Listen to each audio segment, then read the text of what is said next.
রব্বুল আলামিনের জন্য যে মহান আল্লাহ পাক রব্বুল আলামিন আমাকে আপনাকে অনেক ভালোবেসে অনেক মহব্বত করে দুনিয়ার বুকে প্রিয় হাবিবের উম্মত করে পাঠিয়েছেন।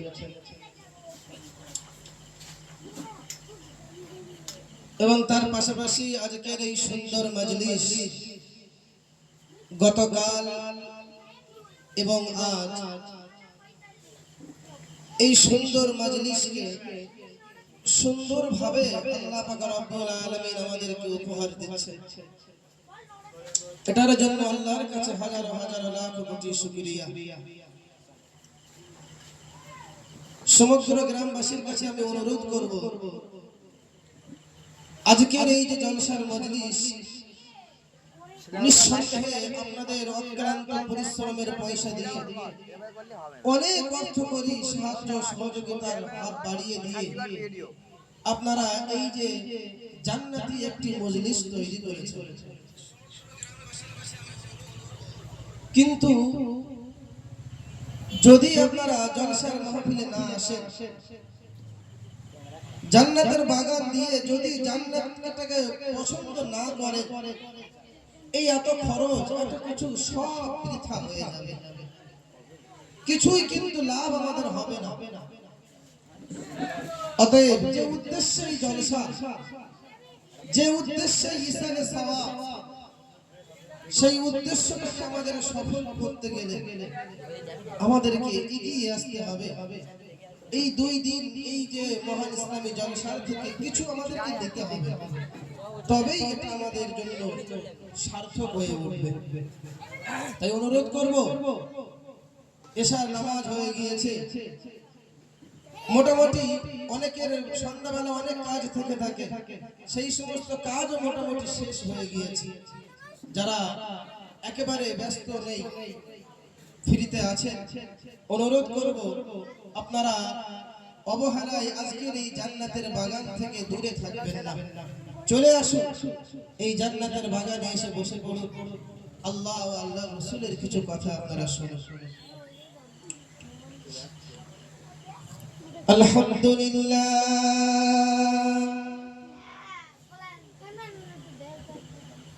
আলহামদুলিল্লাহি নাহমাদুহু ওয়া নাস্তাঈনুহু ওয়া নাস্তাগফিরুহু ওয়া নু'মিনু বিহি ওয়া নাতাওয়াক্কালু আলাইহি ওয়া নাউযু বিল্লাহি মিন শুরুরি আনফুসিনা ওয়া মিন সাইয়্যাতি আ'মালিনা মান ইয়াহদিহিল্লাহু ফালা মুদিল্লা লাহু ওয়া মান ইউদ্লিলহু ফালা হাদিয়া লাহু ওয়া নাশহাদু আন লা ইলাহা ইল্লাল্লাহু ওয়াহদাহু লা শারীকা লাহু ونشهد أن سيدنا ونبينا ومولانا محمدا عبده ورسوله الذي أرسله بالحق بشيرا ونذيرا وداعيا إلى الله بإذنه سراجا وقمرا منيرا إن الله وملائكته يصلون على النبي يا أيها الذين آمنوا صلوا عليه وسلموا وسلموا تسليما اللهم একটু মহব্বতের সাথে বলুন سيدنا مولانا محمد وعلى علي سيدنا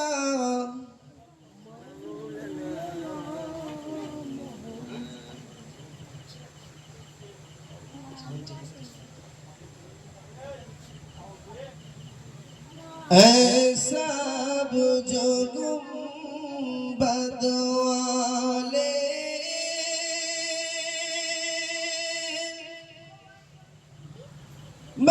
मंजूर दुआ करना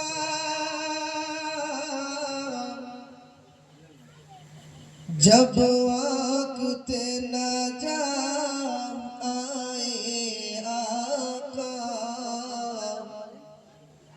दीदार अता करना अल्लाहुम्मा सल्ली अला मौलाना मुहम्मद व अला आलि सय्यिदिना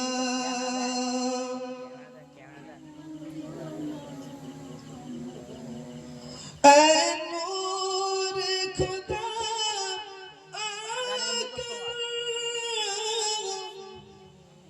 आँखों में समा जाना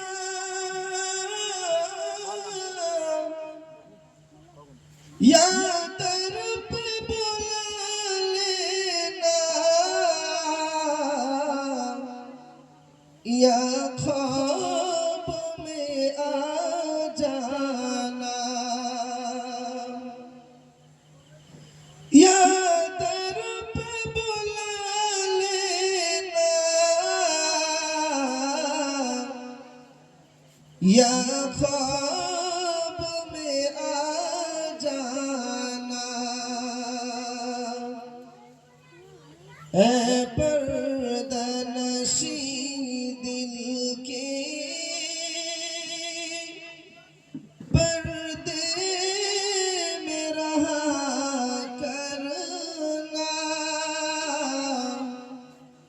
जब वक्त नजा आए आका दीदार अता करना अल्लाहुम्मा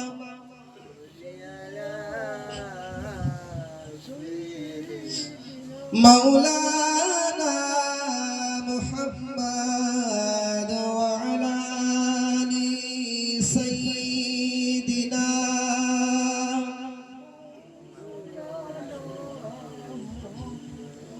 मैं कब्र की धरे में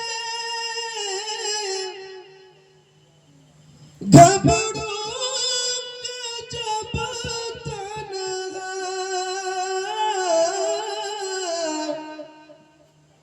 इमदाद मुझे करने आ जाना रसूलुल्लाह इमदाद मुझे करने आ जाना रसूलुल्लाह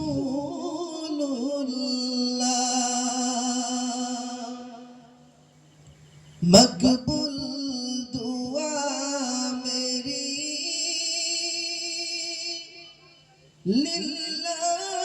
लिल्लाहियत करना जब वक्त नजा आए आका दीदार अता करना अल्लाहुम्मा सल्ली अला মাওলানা মুহাম্মদ ওয়া আলা আলি সাইয়্যিদিনা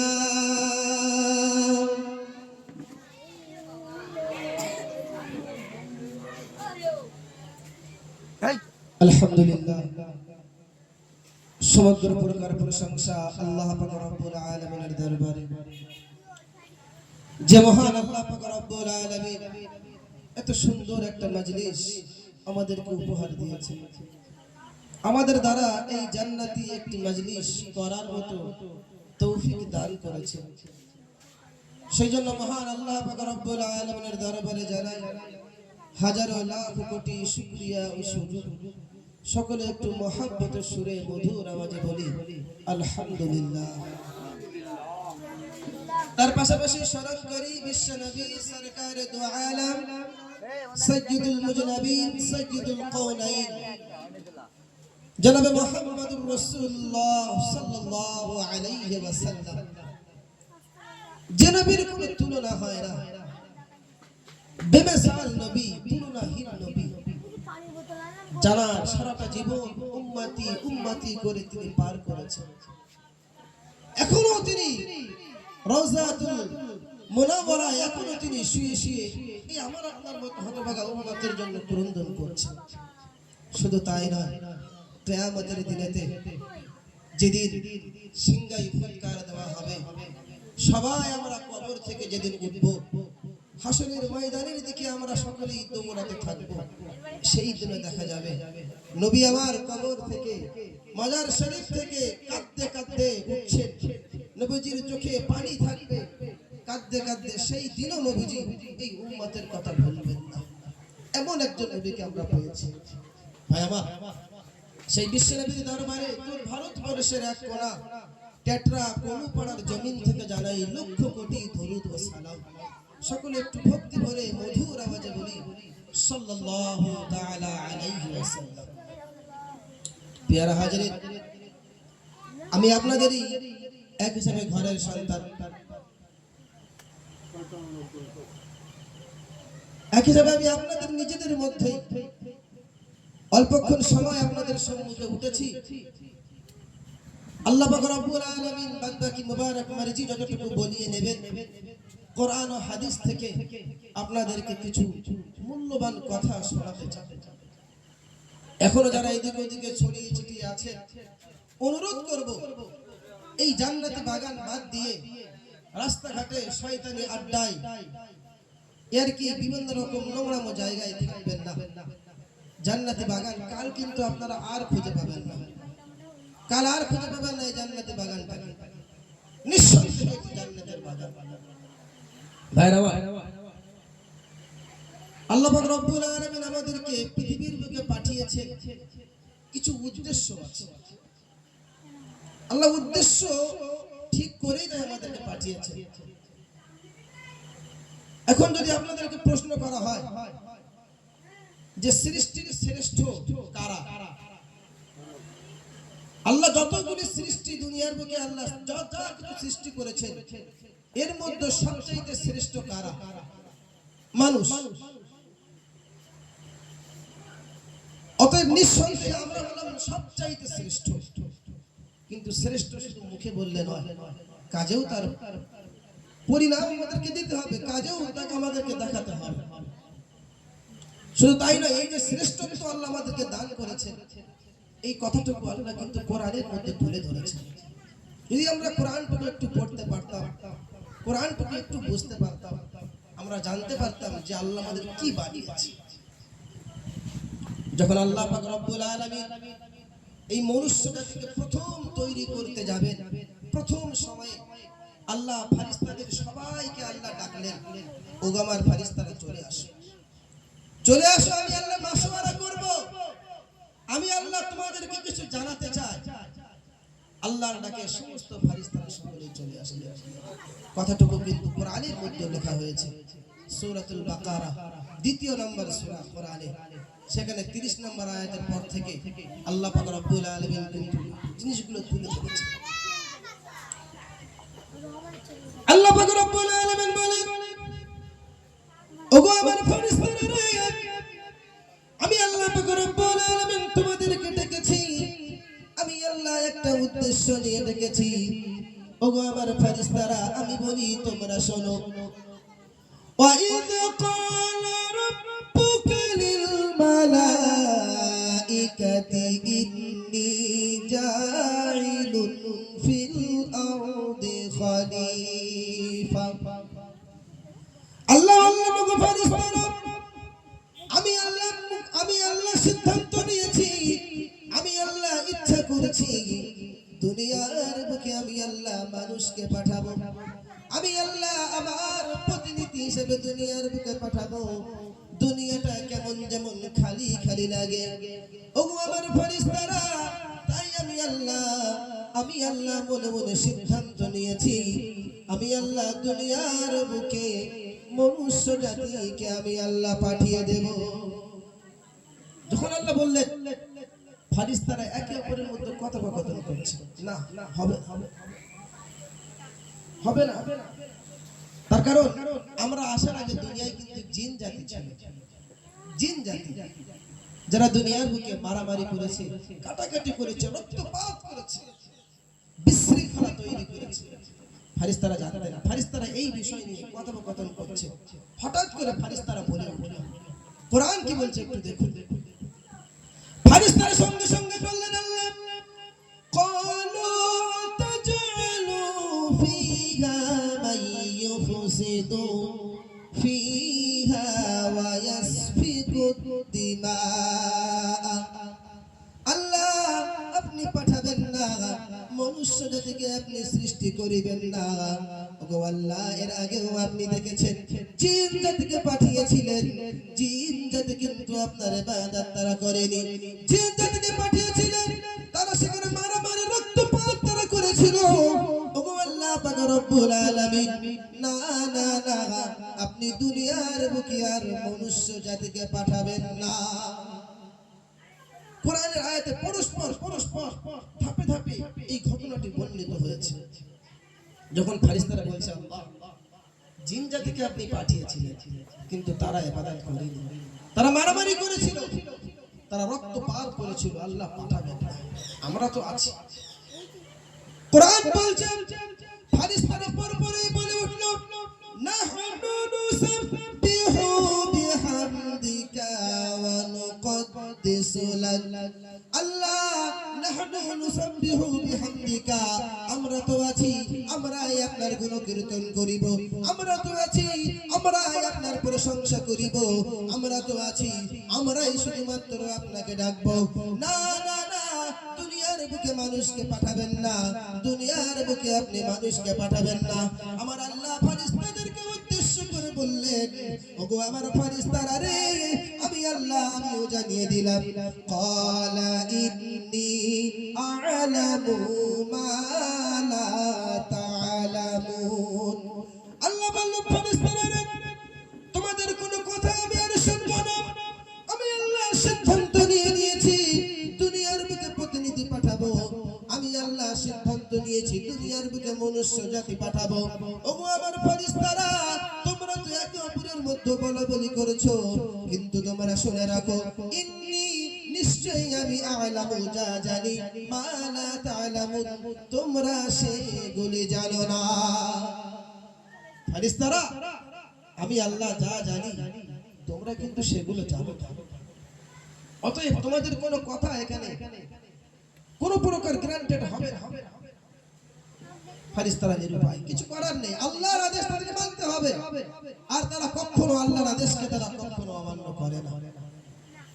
ভাইরা আমার, প্রচুর বড় কথা কোরআনের মধ্যে পরস্পরে সূরা বাকারায় 30 নম্বর আয়াতের পর থেকে এইগুলো পরস্পর কিন্তু বর্ণিত করা আছে। তারপরে আল্লাহ পাক রব্বুল আলামিন হযরত আদম আলাইহিস সালাতু ওয়াস সালামকে সৃষ্টি করলেন, মাটি দিয়ে সৃষ্টি করলেন। সৃষ্টি যখন করলেন, করার পরে হযরত আদম আলাইহিস সালাতু ওয়াস সালামকে সৃষ্টি করার পরে আল্লাহ পাক রব্বুল আলামিন ফেরেশতাদেরকে বলছেন, ওগো আমার ফেরেশতারা, আমি আল্লাহ সৃষ্টি তো করেছি, কিন্তু আমি আল্লাহ এই আদমকে তোমাদের চাইতে সৃষ্টি করতে চাই। কিভাবে করব? কোরআন কি বলছে দেখো।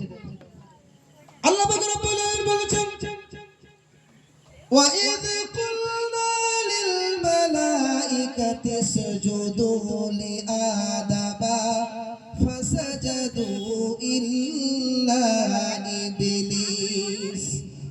আল্লাহ ফেরেশতাদেরকে লক্ষ্য করে বললেন, ওগো আমার ফেরেশতারা রে, আমি আল্লাহ আদমকে সৃষ্টি করেছি, শুধু আমি আল্লাহ আদমকে সৃষ্টি করিনি, আমি আল্লাহ তোমাদেরকে নির্দেশ দিচ্ছি, উসজুদু, তোমরা সাজদা করো, লিআদামা, আমার আদমকে, তোমরা আমার আদমকে তোমরা সকলেই মিলে সাজদা করো।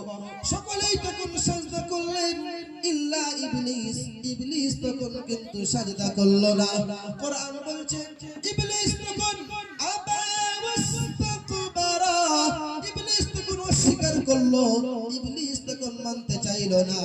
ইবলিস বলতে লাগলো, আল্লাহ আমি ইবলিস, আমি এমন করে আগুনের তৈরি, আপনি আদমকে তৈরি করেছেন মাটি দিয়ে, না না না আল্লাহ, আমি আগুন হয়ে মাটিকে সাজদা করতে পারবো না, আমি আগুন হয়ে মাটির কাছে মাথা নত করতে পারবো না। তাই কোরআন বলছে সেই সময় ইবলিস কিন্তু অস্বীকার করেছিল, তার পরিণাম, তার পরের অংশে আল্লাহ পাক রব্বুল আলামিন বললেন, ওয়া কানা মিনাল কাফিরিন।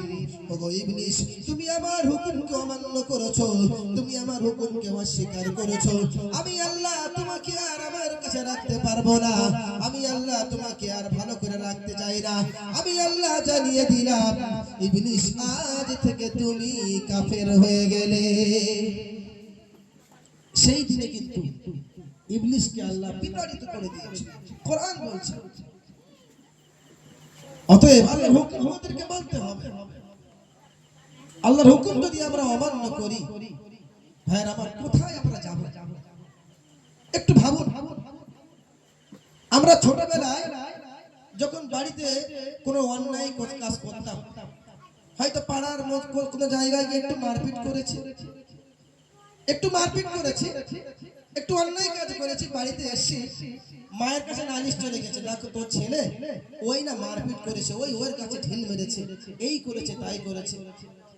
বাড়িতে যখন আসি মা বকুনি দিচ্ছে, এই কাজ করলে কেন, বেরিয়ে যাও, আমার বাড়ি আর আসবা না, এমন করে মা কিন্তু আমাদেরকে বলতো। তখন আমরা কি করতাম? অনেক সময় নিজের বাড়ি ছেড়ে দিয়ে বন্ধু বান্ধবদের বাড়িতে পড়ে থাকতাম, রাস্তায় রাস্তায় খেলা করতাম। তার কারণ আমার নিজের বাড়ি ছাড়াও আমার বন্ধুর বাড়ি ছিল, আশপাশের রাস্তাঘাট সবকিছু আমার জন্য ছিল। কিন্তু একটু ভাবো, শুধু মায়ের হুকুমকে অমান্য করেছি বলে মা বলছে তুই যেন বাড়িতে ঢুকবি না, তুই বাড়ি থেকে বেরিয়ে যা, তোর মতো ছেলে আমার বাড়িতে আমি চাই না। একটু দেখুন, আমরা প্রতিনিয়ত কত আল্লাহর হুকুমকে আমরা অমান্য করছি। আল্লাহ যদি একবার বলতেন, বান্দা তুমি আমার জমিন থেকে বেরিয়ে যাও, আমার পৃথিবী থেকে বেরিয়ে যাও, আমার আপনার যাওয়ার কোনো জায়গা আছে? কোথায় যাবেন? কোথায়? কবরের মধ্যে যাবেন? সেটাও তো আল্লাহ, সবকিছু তো আল্লাহ, কোথায় যাবেন আপনি?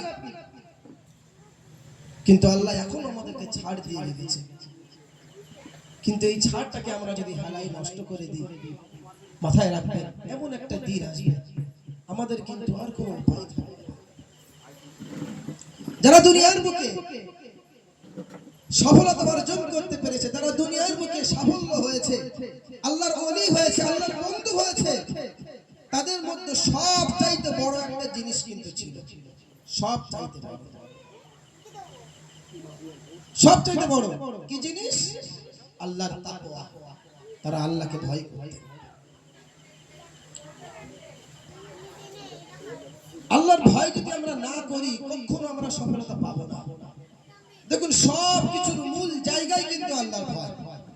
আল্লাহর ভয় যখন আমার আপনার মধ্যে আসবে, আমি যতই না বাড়িতে শুয়ে থাকি, আমার অন্তর আমাকে বাড়িতে শুতে দেবে না, অন্তর আমাকে মসজিদে টেনে আনবেই আনবে। কিন্তু আল্লাহর ভয় যদি আমার মধ্যে না থাকে, মসজিদের গেটে উঠে গেলেও সেখান থেকে কিন্তু পিছু হটতে সময় লাগবে না। আল্লাহর ভয় আমাদের মধ্যে আনতে হবে। একটু দেখুন, আল্লাহ নির্দিষ্ট আকারে কোরআনে 3টি নির্দেশ আল্লাহ আমাদেরকে দিচ্ছেন, 3টি নির্দেশ। যদি এই 3টি নির্দেশ আমরা মানতে পারি, আল্লাহ আমাদেরকে জান্নাত দিবেন। আল্লাহ পাক রব্বুল আলামিন বললেন, ইয়া আইয়ুহা আইয়ুহাল্লাযীনা আমানু তাকুল্লাহা হাক্কা তুকাতিহি ওয়া লা তামুতুন্না ইল্লা ওয়া আনতুম মুসলিমুন। আল্লাহ বলছেন বান্দারে আমি আল্লাহ জানিয়ে দিলাম, ইয়া আইয়ুহাল্লাযীনা আমানু, হে আমার ঈমানদার বান্দা বান্দিরা, ইত্তাকুল্লাহ, তোমরা আমি আল্লাহ আমাকে তোমরা ভয় করো, হাক্কা তুকাতিহি, এমন কোন ভয় নয় যেমন ভয় আমাকে করলে হয় তেমন তোমরা ভয় করার মতো ভয় করো। ওয়ালা তামুতুন্না, আর তোমরা মৃত্যুবরণ করো না, ইল্লা ওয়া আনতুম মুসলিমুন, যতক্ষণ না তোমরা পরিপূর্ণ মুসলমান না হবে। আল্লাহ বলতেছে এই তিনটে আমাদের মোটামুটি এই তিনটে শর্ত আল্লাহ রেখেছেন। আল্লাহ বলছেন বান্দা আমাকে ভয় করো, প্রথম নাম্বার শর্ত। আল্লাহ নির্দেশ দিচ্ছেন বান্দা আমাকে ভয় করো। তারপর পরে আল্লাহ জানে যে আমার বান্দারা নিশ্চয়ই ফাঁক ফোকর খুঁজবে, ফাঁক ফোকর তারা খুঁজে বেড়াবে।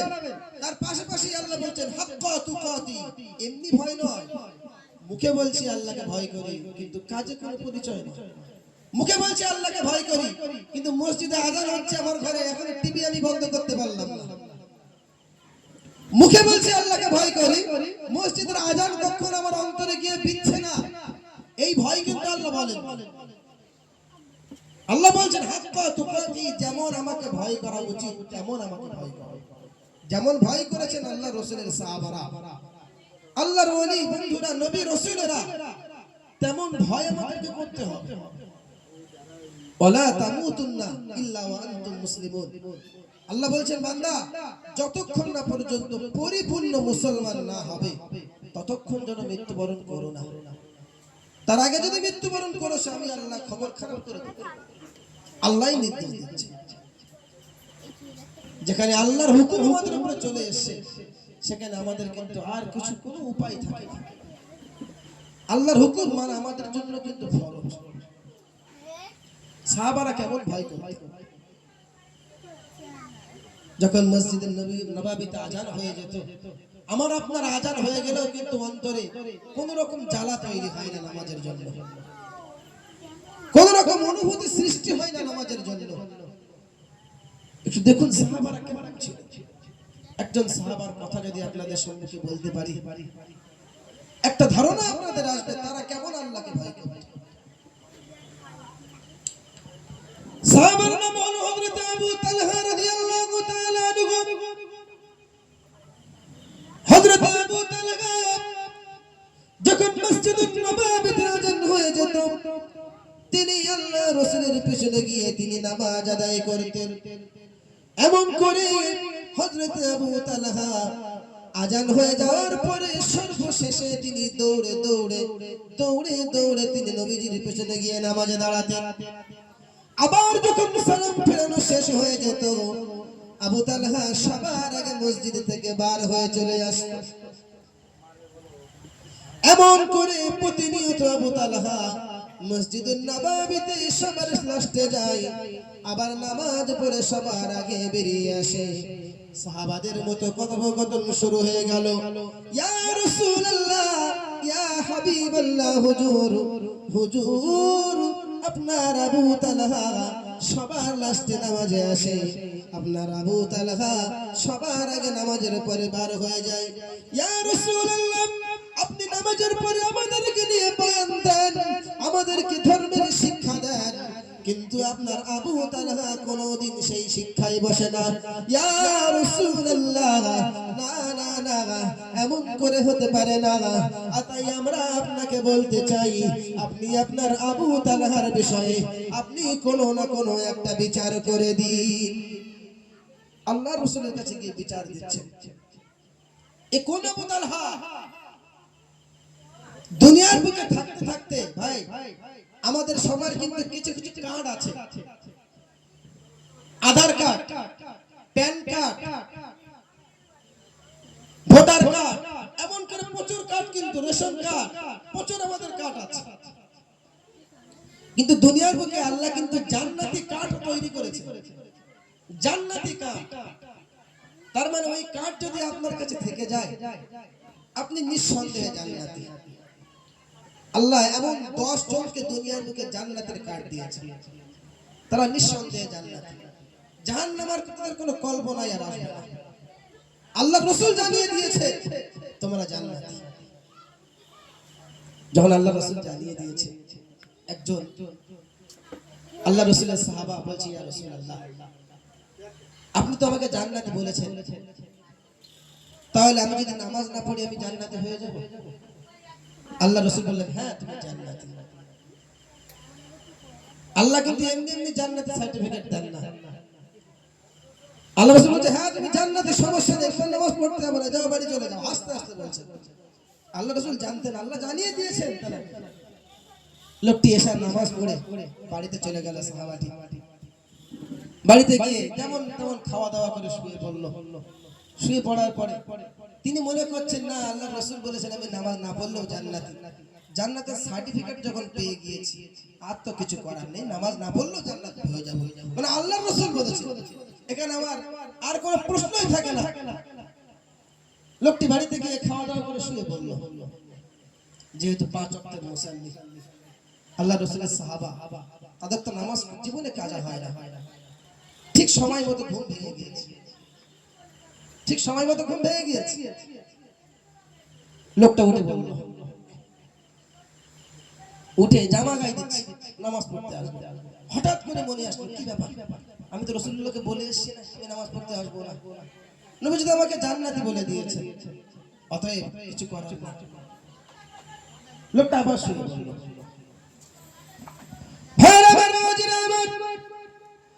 আল্লাহ রাসূলের সাহাবা যখন তিনি শুয়ে পড়লেন, এদিকে মসজিদে নববীতে যখন ফজরের আযান শুরু হয়ে গেল, as-salatu খায়রুম মিনান নাওম, ঘুম হইতে নামাজ উত্তম। আল্লাহ রাসূলের সাহাবার কানে কি যেন একটা বেঁধে গেল। আল্লাহ রাসূলের সাহাবা আর থাকতে পারলেন না, একবার উঠে বললেন নামাজ পড়তে যাবে। আবার মনে আসলো, না না, আল্লাহ রাসূলকে কথা দিয়ে এসেছি আমি নামাজ পড়তে যাব না। আবার তিনি শুয়ে পড়লেন, আবার উঠে বললেন, এমন করে তিনি থাকতে পারেন না। এমন একটা অবস্থায় সর্বশেষে দৌড়াতে দৌড়াতে দৌড়াতে দৌড়াতে আল্লাহ রাসূলের সাহাবা নামাজে গিয়ে হাজির হয়ে গেল। নামাজের পরে আল্লাহ রাসূল সাহাবাদের দিকে তাকিয়ে যখন দেখছেন, হঠাৎ করে সেই সাহাবার চোখে চোখে চোখ লেগে গেল। আল্লাহ রাসূল দেখে মুস্কি হেসে বললেন, ওগো আমার সাহাবা, আল্লাহ পাক রব্বুল আলামিন এমনি এমনি তোমাকে জান্নাতি বলেননি। তুমি ইচ্ছা করলেও তুমি নামাজ থেকে ছাড়তে পারবে না। যতই তুমি ইচ্ছা করো না কেন, অন্যায় কাজ তোমার দ্বারা হবে না।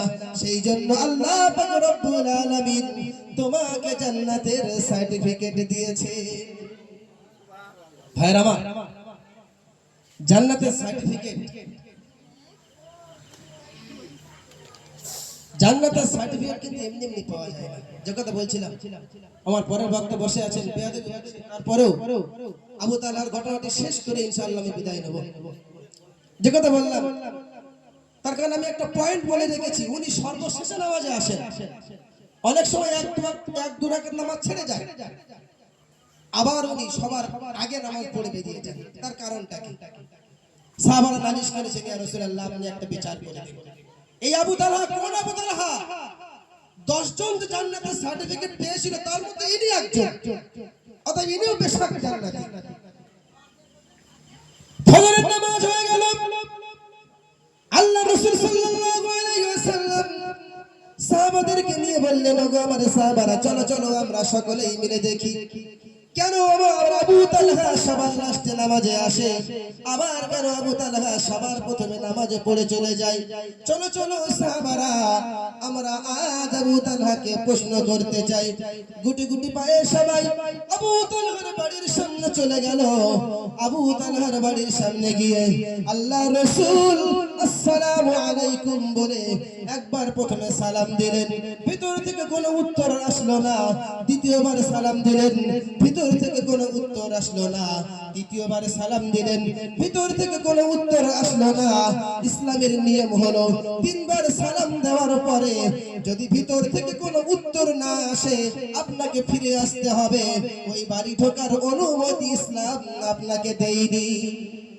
তিনবার সালাম দিতে হবে, যদি কোনো অনুমতি না আসে আপনাকে ফিরে আসতে হবে। আর আমরা কি করি? অনুমতি দূরে থাক, উত্তর দিচ্ছে না, বেড়া ভাঙ, দরজা ভেঙে ভাঙ, উঠবে না মানে দেখেই তাই আজকে তুলবো। কিন্তু নিয়ম কি? তিনবার সালাম দিতে হবে বাড়িতে গিয়ে, তাও বাড়ির বাইরে থেকে। আমরা তো সালামও প্রয়োজন নেই, ডাইরেক্ট গিয়ে দরজা খুলছি। কিন্তু শরিয়ত জানে, হাদিসে বলছে কেউ যদি তোমার বিনা হুকুমে তোমার বাড়িতে উকি মারে, উকি, সহি হাদিস, কেউ যদি বিনা হুকুমে তোমার বাড়িতে উকি মারে, আল্লাহর রাসূল বলছে তুমি পাথর মেরে তার চোখটা অন্ধ করে দিতে পারবে। এই কথা, এই পাওয়ার তোমাকে শরীয়ত দিয়েছে। ভাইরা আমার যে কথা বলছিলাম, আল্লাহর রাসূল তিনবার তিনি অনুমতি চাইলেন কিন্তু অনুমতি পেলেন না। আল্লাহর রাসূল ফিরে আসে, নবীজি কিছু দূর চলে এলেন, হঠাৎ করে পেছন দিয়ে আবু তালহা দরজা খুলে দৌড়ে আসে। আবু তালহা বড্ড লাজুক, আবু তালহা লজ্জা পেয়ে গিয়েছে। আল্লাহ রাসূল আমার বাড়িতে আসলো, আমাকে একবার নয়, দুইবার নয়, তিনবার সালাম দিল। আমি আবু তালহা শুনতে পেয়েছি কিন্তু উত্তর দিতে পারিনি। না না না, আমার বড় লজ্জা করেছে। আবু তালহা তখন দরজা খুলে দৌড়ে নবীজির কাছে এসে বলে, ইয়া রাসূলুল্লাহ, আপনি আমাকে ক্ষমা করে দেবেন। আপনি যখন প্রথমে সালাম দিয়েছেন আমি আবু তালহা শুনতে পেয়েছি কিন্তু আপনার উত্তর দিতে পারিনি।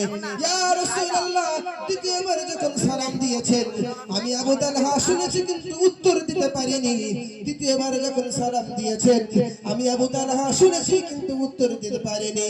ইয়া রাসূলুল্লাহ, আমি আবু তালহা, আমি আপনার সামনে এসেছি, আপনি আমাকে বলুন কেন আপনি আমার বাড়িতে এসেছিলেন, কেন আপনি আমাকে খোঁজ করেছেন। ইয়া রাসূলুল্লাহ, আপনি আমাকে বলুন, আমি আবু তালহা আপনার সামনে হাজির। আল্লাহ রাসূল বলেন, আবু তালহা, সাহাবারা তোমার বিরুদ্ধে নালিশ করছে, তুমি সবার শেষে নামাজে ঢোকো, আবার সবার আগে নামাজ থেকে বেরিয়ে যাও, কেন? আমি সাহাবাদেরকে যখন বয়ান দিই তুমি সেখানে থাকো না, কারণটা কি? তাই আমি সাহাবাদেরকে নিয়ে এসেছি জিনিসটাকে একটু ক্লিয়ার করার জন্য। কেননা আমি তো জানি তুমি তো এমনটা করো না, বা এমনটা তুমি করতে পারো না। কারণটা কি? যেই বললেন হযরত আবু তালহা কেঁদে ফেলছেন, ইয়া রাসূলুল্লাহ, কাঁদতে কাঁদতে বলে, ইয়া রাসূলুল্লাহ, আমি আবু তালহা, আমি এমনি করে সবার লাস্টে যাই না। ইয়া রাসূলুল্লাহ, আমি আবু তালহা, আমার বাড়িতে পরার মতো কোনো পোশাক নেই, আমার বাড়িতে একটি মাত্র পোশাক রয়েছে। ইয়া রাসূলুল্লাহ, যখন মসজিদে আযান হয়ে যায় আমি আবু তালহা পোশাকটি পরে আপনার পেছনে নামাজে পড়তে চলে যাই, একটি মাত্র পোশাক। আমার ঘরের মধ্যে কুয়ো খোঁড়া আছে, আমার বিবিকে কুয়োর মধ্যে আমি রেখে যাই, আমার বিবি কুয়োর মধ্যে একেবারে পোশাকহীন অবস্থায় থাকে। ইয়া রাসূলুল্লাহ, আমি আপনার পেছনে নামাজ পড়ে সবার শেষে যাই, সবার আগে চলে আসি, আমি এসে আমি কুয়োর ভেতরে ঢুকে পড়ি, আমার পোশাকটুকু খুলে আমি আমার বিবিকে দিই, আমার বিবি ওই পোশাক পরে নামাজ পড়ে। ইয়া রাসূলুল্লাহ, যেহেতু আমাদের কাছে পোশাক মাত্র একটাই, আপনি যখন প্রথমবার সালাম দিয়েছেন আমি আবু তালহা পোশাকহীন অবস্থায় কুয়োর মধ্যে ছিলাম, সেই জন্য আমি আপনার উত্তর দিতে পারিনি। ইয়া রাসূলুল্লাহ, দ্বিতীয়বার যখন সালাম দিয়েছেন আমি কুয়োর মধ্যে ছিলাম, উত্তর দিতে পারিনি। তৃতীয়বার যখন সালাম দিয়েছেন আমি কুয়োর মধ্যে ছিলাম, উত্তর দিতে পারিনি। আর এটাই হলো আসল কারণ, একটাই পোশাক থাকার কারণে আমি মসজিদুন নববীতে সবার লাস্টে নামাজ পড়তে যাই, আবার সবার আগে আমি নামাজ পড়ে চলে আসি। ইয়া রাসূলুল্লাহ, কিছু করার নেই, যদি আপনার বয়ান আমি শুনতে যাই হয়তো আমার বিবির নামাজটুকু ছাড়িয়ে যাবে, আপনার বয়ান যদি শুনতে যাই আমার বিবি হয়তো নামাজ পড়তে পারবে না। ইয়া রাসূলুল্লাহ, এই কারণে আমি আপনার পিছনে বেশিক্ষণ থাকতে পারি না। কেমন দুঃখ, দেখুন, একটাই একটাই মাত্র পোশাক। ইনি পড়ে নামাজ পড়তে যান, বিবিকে গর্তের মধ্যে ঢুকিয়ে দেন। উনি নামাজ পড়ে চলে আসেন, বিবি বার হয়ে সেই পোশাক পরে নামাজ পড়ে। কত অভাব দিয়েও তারা নামাজটাকে ছাড়ি। এমনি এমনি তারা জান্নাত কিন্তু পায়নি, জান্নাতের সার্টিফিকেট তাদের এমনি এমনি দেওয়া হয়নি। আর আমরা, আমাদের কত পোশাক। আজকে যদি প্রশ্ন করা হয়, সবাইকে যদি প্রশ্ন করি, আচ্ছা বলুন তো আপনার জামা কাপড়ের সেট কটা আছে? আমার তো মনে হয় 5 থেকে 7টার নিচে কারো সেট আসবে বলে মনে হয় না। ওছাড়া বেশি হবে কিন্তু কম হবে না। কিন্তু যখনই বলা হয় বাবু একটু নামাজ পড়তে চলেন, বা যুবকদের বলা হয় কই এক নামাজ পড়তে চলো নাকি, হুজুর পোশাক পাক নেই। কেন? পোশাক কি একটা না হুজুর, সেই নামাজ পড়তে এসে যে পোশাকটা, সেই পোশাকটা পাক নেই। এতটা পোশাক, পোশাকগুলো কোন কাজে ব্যবহার হয়? মেয়ের বিয়েতে যাব, কুটুম বাড়িতে যাব, ভাগনার মুসলমান বাড়িতে যাব, এমন করে ওই টেনশন যাব, ওই অনুষ্ঠানে যাব, ওই সমস্ত জায়গায় পোশাকগুলো ব্যবহার হয়। আর তারা একটাই মাত্র পোশাক, কিন্তু তারা আল্লাহকে তারা ভুলতেন না। আর আল্লাহ আমাদের এত কিছু দিয়েছেন, তারপরেও আল্লাহকে আমরা ডাকতে চাই না। একটু ভাবো, ভাববার সময় এসেছে, কিয়ামত প্রায় আসন্ন। অতএব এখনো যদি না আমরা ভাবি, আল্লাহ কিন্তু ছাড় দেবেন না। একজন সাহাবা ছিলেন হযরতে আব্দুল্লাহ ইবনে মাকতুম, অন্ধ সাহাবা, চোখে দেখতে পেতেন না, 2 চোখ অন্ধ। উম্মে মাকতুম তিনি অন্য সাহাবাকে তিনি তার সাথে পথ প্রদর্শক হিসেবে তিনি সাথে রেখে তিনি নামাজ পড়তে যেতেন। নবীজিকে একদিন গিয়ে বলছি, ইয়া রাসূলুল্লাহ আমি তো অন্ধ, আমি তো দেখতে পাই না, চোখে পথঘাট দেখতে পাই না। ইয়া রাসূলুল্লাহ মসজিদে যখন আজান হয়ে যায় আমি কি বাড়িতে নামাজ পড়তে পারি? আল্লাহ রাসূল বললেন তুমি তো অন্ধ, ঠিক আছে যাও বাড়িতে পড়বে। আব্দুল্লাহ ইবনে মাকতুম খুশি হয়ে তিনি আস্তে আস্তে বাড়ির দিকে রওনা হচ্ছেন। মসজিদ এখনো পার হয়নি, আবার রাসূলুল্লাহ ছাউনি দিয়ে ডাকে, ও ইবনে মাকতুম চলে এসো, চলে এসো, চলে এসো, আমি রাসূলুল্লাহ আবার তোমাকে ডাকি। ও আব্দুল্লাহ ইবনে মাকতুম চলে এসো, আমি রাসূলুল্লাহ আবার তোমাকে একটা কথা বলতে চাই। যখন আব্দুল্লাহ ইবনে মাকতুম চলে আসলেন, আল্লাহ রাসূল বললেন, ও আমার সাহাবা তুমি কি আজান কানে শুনতে পাও? আব্দুল্লাহ ইবনে মাকতুম বললেন, ইয়া রাসূলুল্লাহ হ্যাঁ আমি কানে আজান শুনতে পাই, কিন্তু আমি চোখে দেখতে পাই না। আল্লাহ রাসূল বললেন, তুমি যখন কানে আজান শুনতে পাও, আজান শুনবে, বাড়িতে নয়, যে কোনো প্রকারে হলেও তুমি মসজিদে এসে জামাতে নামাজ আদায় করবে। একটা অন্ধ সাহাবা, আর আল্লাহ এত সুন্দর করে আমাদেরকে তৈরি করার পরেও মসজিদে একটাবারও যাওয়ার মতো সময় আমাদের হয় না। যাই হোক, এখানে আমার বক্তব্য করতে হচ্ছে, আমার পরের বক্তা এসে হাজির হয়েছে, বেয়াদবি হয়ে যাবে সেই। কিন্তু একটা কথা আমাদেরকে বুঝতে হবে ভাই, আল্লাহ এত সাবসিডি আমাদের দিয়েছে। দেখুন কত মানুষ অন্ধ, কত মানুষ খোড়া, কত মানুষ ল্যাংড়া, কত বিকলাঙ্গ মানুষ রয়েছে। আপনারা মোটামুটি এখন ইন্টারনেটের যুগ, সোশ্যাল সাইটের যুগ, ইন্টারনেটে সার্চ করে দেখবেন কত মানুষ রয়েছে এক পা নেই, তাও তারা নামাজের মধ্যে রত হচ্ছে। অন্ধ নামাজ পড়ছে, বিকলাঙ্গ ভালো করে দাঁড়াতে পারে না, বসে নামাজ পড়ছে। কিন্তু চতুর্দিক দিয়ে আল্লাহ আমাদেরকে সুন্দর করে তৈরি করেছে, আমাদের কোনো দোষ নেই আমাদের শরীরে। তারপরেও হায়রে মুসলমান, আমাদের এখনো নামাজ পড়ার সময় হলো না। এখনো যদি আল্লাহকে ভয় না করি, এবং কোরআনের যে আয়াতটুকু বললাম, আল্লাহ নিজে বলছেন বান্দা, আল্লাহ বলছেন, কতটুকু আমাদেরকে খেয়াল রাখতে হবে। আল্লাহ বলছেন বান্দা ওয়ালা তামুতুন্না, তোমরা মরো না, খবরদার তোমরা কিন্তু মরো না, ইল্লা ওয়া আনতুম মুসলিমুন, যখন তোমরা মরবে মুসলমান হয়ে তোমরা মরবে। এক কথা আল্লাহ বলছেন, মুসলমান হয়ে তাই মরো, এমনি মরো না, তা না হলে কিন্তু আমি আল্লাহ দেখে ছাড়ব। অতএব একটু চেষ্টা করি আমরা সেই প্রকৃত মুসলমানের খাতায় যেন আমাদের নামটুকু আল্লাহ তোলে, সেই কাজগুলো আমরা করার চেষ্টা করি। যা কিছু শুনলাম, যা কিছু বললাম, আল্লাহ যেন আমাদের সকলকে শোনার চেয়ে, বলার চেয়ে বেশি বেশি আমল করার তৌফিক দান করেন। সকলে বলি আল্লাহুম্মা আমিন। এবং এই যে সর্বক্ষণ আপনাদের সম্মুখে বক্তৃতা রাখলাম, এই বক্তৃতার মধ্য দিয়ে যদি আমার কোনো কথার কোনো রকম ভুল ত্রুটির মাধ্যমে আপনারা অন্তরে কোনো রকম কোনো কষ্ট পেয়ে থাকেন, যে যার কাছে আমি যেমন পাত্র, কেউ নিজের ছেলে মনে করে, কেউ ভাই মনে করে, যে যেমন করে পারেন আমাকে ক্ষমা করে দেবেন। আল্লাহ না করুক, হয়তো এটাই আমার শেষ দিন হতে পারে, হয়তো এটাই আমার শেষ সময় হতে পারে। অতএব আপনারা কোনো কষ্ট মনে বসে রাখবেন না। যদি কোনো কষ্ট পেয়ে থাকেন আপনারা ক্ষমা করে দেবেন। আমা আলাইনা ইল্লাল বালাগ ওয়া আখিরু দাওয়ানা আলহামদুলিল্লাহি রাব্বিল আলামিন।